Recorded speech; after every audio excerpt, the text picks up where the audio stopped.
10 अक्टूबर 1986 बंबई की सड़कों पर फिल्मी सितारों का सैलाब उमड़ पड़ता है।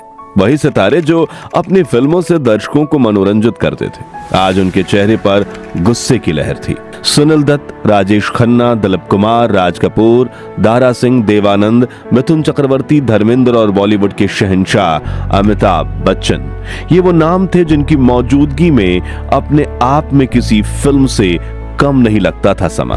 लेकिन उस दिन कैमरे बंद थे और सड़कों पर हकीकत चल रही थी। ना कोई पीआर स्टंट और ना ही कोई लोकप्रियता की अपेक्षा, बस एक मांग और इन सितारों के साथ खड़ा था 1 लाख लोगों का जन सैलाब, जो एक ऐसे आंदोलन की आवाज बन चुका था जो कुछ ही दिनों में मुंबई के माफिया और महाराष्ट्र सरकार को हिला देने वाला था।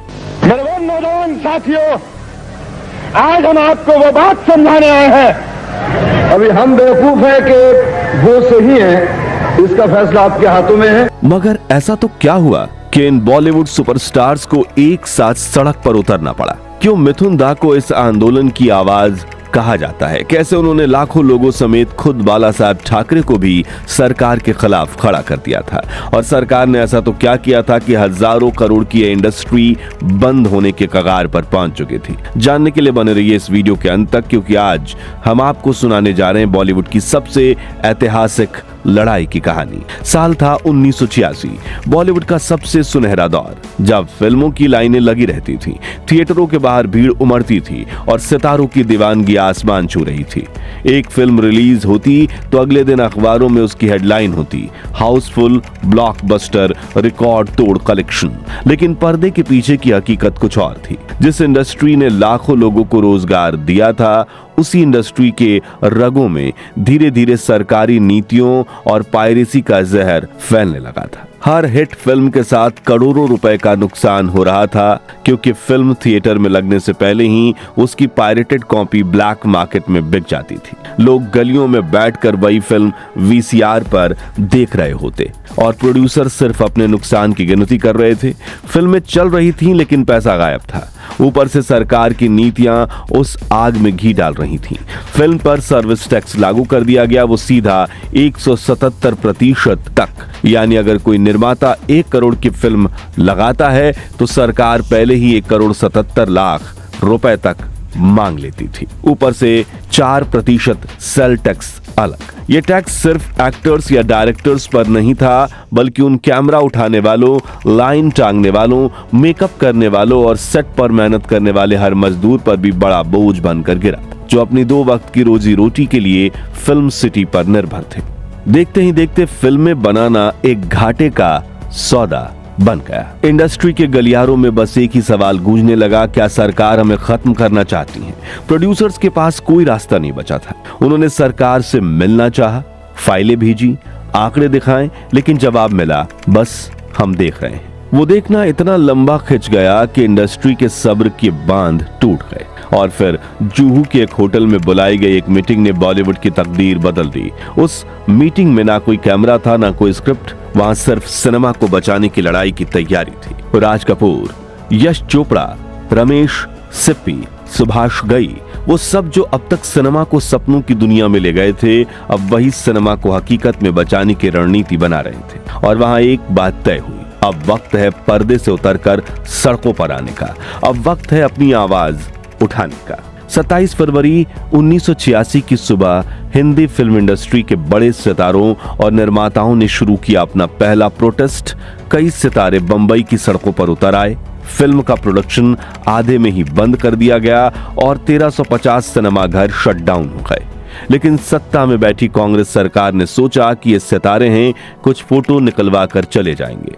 सरकार की ये विचारधारा धीरे धीरे बॉलीवुड के लिए मौत का फरमान बन गई थी। हर फिल्म मेकिंग यूनिट पर घाटे का ताला लटक गया था। कैमरे धूल खा रहे थे, साउंड रिकॉर्ड्स खामोश थे और मेकअप रूम्स में सिर्फ सन्नाटा था। इंडस्ट्री में सवाल उठने लगा कि क्या हमारे चेहरे सिर्फ लोगों को हंसाने के लिए हैं? सरकार को हमारी मेहनत नहीं दिखती? बड़े बड़े नाम मैदान में थे, राज कपूर, दिलीप कुमार, धर्मेंद्र, अमिताभ बच्चन, सुनील दत्त, सब सड़कों पर उतर आए। लेकिन सत्ता के कान में जूं तक नहीं रेंगी। मुख्यमंत्री और कैबिनेट को लगा कि ये बस कुछ दिनों की हड़ताल है। सभी थक कर लौट जाएंगे।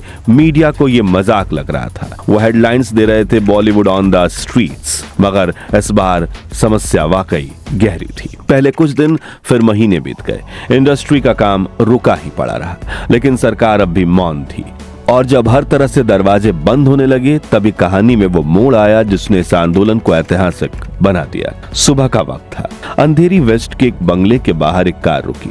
अंदर से निकला एक लंबा, साधारण कपड़ों में लिपटा शख्स जिसने अपनी जिंदगी की शुरुआत जमीन से की थी और अब आसमान छू रहा था। वो थे हमारे मिथुन दा चक्रवर्ती, जो बाकी सितारों की तरह टीवी इंटरव्यू देने नहीं गए, बल्कि इस आंदोलन का रुख बदलने सीधा पहुंच गए मातोश्री यानी बाला साहेब ठाकरे के बंगले पर, क्योंकि वो जानते थे कि बंबई में सरकार चाहे किसी की भी क्यों ना हो, चलती सिर्फ बाला साहेब की है। मिथुन दा ने बिना किसी झिझक के उनसे कहा, बाला साहब, ये सिर्फ फिल्म वालों की लड़ाई नहीं, ये मुंबई की आत्मा की लड़ाई है। अगर फिल्में रुक गईं तो इस शहर की धड़कन रुक जाएगी। आगे वो बोले कि फिल्मों ने ही हिंदू, मुसलमान, सिख, ईसाई, पारसी, जैन, बौद्ध सब धर्मों के लोगों को जोड़ रखा है। ये इंडस्ट्री लाखों लोगों को 2 वक्त की रोटी देती है, सरकार को करोड़ों का फायदा करवाती है, लेकिन इन हालातों में एक भी फिल्म बनाना मुमकिन ही नहीं है। बाला साहब ने उनकी पूरी बात सुनी और फिर मिथुन दा को आशीर्वाद देते हुए बोले, इस हड़ताल में मैं तुम्हारे साथ हूँ, जाओ। अब अगर कोई धरातल पर तकलीफ हो तो बाला साहब तुम्हारे पीछे खड़ा है। अब सबसे ऊपर तो सपोर्ट मिल चुका था, लेकिन आगे क्या?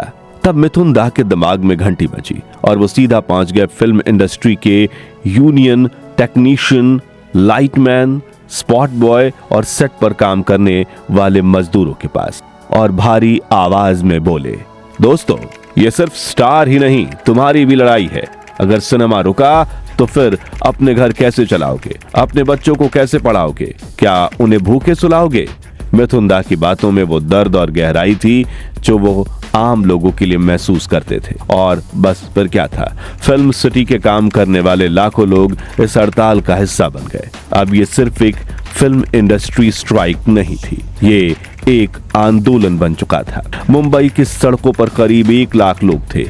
आगे धर्मेंद्र, मिथुन, अमिताभ, दिलीप कुमार, सुनील दत्त और पीछे खड़े थे वे लोग जो सिनेमा के असली रूप देने वाले थे। वो दिन था 10 अक्टूबर 1986, जब सिनेमा ने अपने कैमरे खुद पर घुमा दिए। मरीन ड्राइव से लेकर जुहू तक सड़कों पर सिनेमा बह रहा था और नारे गूंज रहे थे, हम फिल्म बनाते हैं, सरकार लूट लेती है।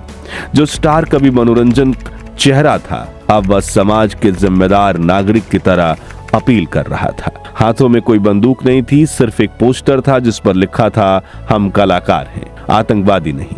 बस इंसाफ चाहिए। ये नजारा कैमरे के लेंस को भी नम कर गया। जो भी कामयाबी होगी वो किसी एक शख्स की कामयाबी नहीं होगी, वो सारी फिल्म इंडस्ट्री की कामयाबी होगी।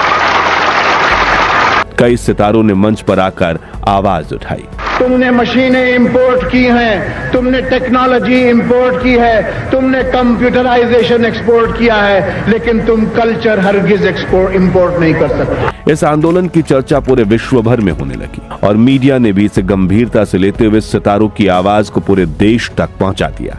ये कहने के लिए कि हमसे इंसाफ किया जाए, जो हम खुद ही मालिक हैं, हम खुद ही तो इंसाफ देने वाले हैं, इंसाफ करने वाले, हम किससे इंसाफ मांग रहे हैं?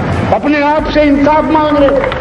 अगले कुछ दिनों तक ये आंदोलन चलता रहा और सत्ता के गलियारों में हलचल मच गई। मुख्यमंत्री कार्यालय से फोन गया, बॉलीवुड के प्रतिनिधियों को बुलाइए, बातचीत करते हैं। मीटिंग बुलाई गई। एक तरफ सरकार के मंत्री और सामने बैठे बॉलीवुड के दिग्गज यश चोपड़ा, राज कपूर, सुभाष घई, अमिताभ बच्चन, धर्मेंद्र और सुनील दत्त। माहौल भारी था। एक लंबी खामोशी के बीच यश चोपड़ा ने कहा, अगर सरकार सच में हमें सम्मान देती है तो ऐसे टैक्स क्यों जो हमारी सांसें रोक रहे हैं? फिर राज कपूर बोले, हम हर शुक्रवार देश को खुश करते हैं, लेकिन हमारी खुशी सरकार छीन रही है। कैमरे की हवा थम गई है और तभी अमिताभ बच्चन ने अपनी गहरी आवाज में जो लाइनें कहीं वो इतिहास बन गई। बिग बी बोले, अगर सरकार ने फिल्म इंडस्ट्री की आवाज नहीं सुनी तो हम फिल्में बनाना बंद कर देंगे। पूरा कमरा सन्न रह गया। ये कोई डायलॉग नहीं था, ये सदी के सबसे बड़े सुपरस्टार की चेतावनी थी। अगले दिन ये लाइन अखबारों की हेडलाइन बन गई, अमिताभ's वार्निंग शेक्स स्टेट्स।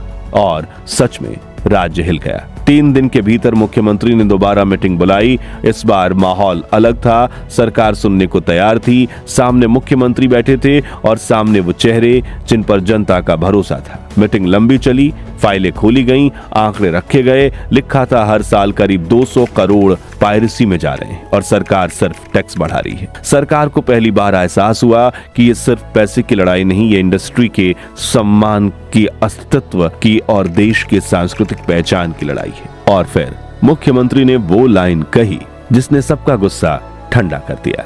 हम इस टैक्स पर पुनर्विचार करेंगे और पायरेसी पर सख्त कानून बनाएंगे। बस इतना कहना था, पूरा कमरा तालियों से गूंज उठा। इंडस्ट्री की ऐतिहासिक हड़ताल खत्म हुई और बॉलीवुड ने अपनी पहली असली जीत दर्ज की। सरकार ने टैक्स फिलहाल के लिए टाल दिया और पायरेसी पर कार्रवाई के आदेश दे दिए गए। जैसे ही ये खबर बाहर आई तो फिल्म सिटी फिर लाइटों से जगमगा उठा। क्लैप बोर्ड की आवाजें गूंजी और कैमरे घूमने लगे। मुंबई फिर मुस्कुराने लगी और सिनेमा ने साबित कर दिया कि वो सिर्फ मनोरंजन नहीं, भारत की आत्मा है। लेकिन इस पूरी कहानी में एक बात हमेशा याद रखी गई, राज कपूर ने आंदोलन की रणनीति बनाई, अमिताभ ने सरकार को झुकाया, मगर इस क्रांति को जन आंदोलन में बदलने वाला सिर्फ एक नाम था, मिथुन चक्रवर्ती, जिन्होंने बाला साहब ठाकरे की शिवसेना को अपने साथ खड़ा किया और इंडस्ट्री से जुड़े लोगों को सड़कों पर ले आए। तो दोस्तों, हमारे मिथुन दा, शहंशाह अमिताभ बच्चन और बॉलीवुड के बाकी सितारों ने जिस तरह न्याय के खिलाफ आवाज उठाकर फिल्म इंडस्ट्री को नया जीवन दान दिया,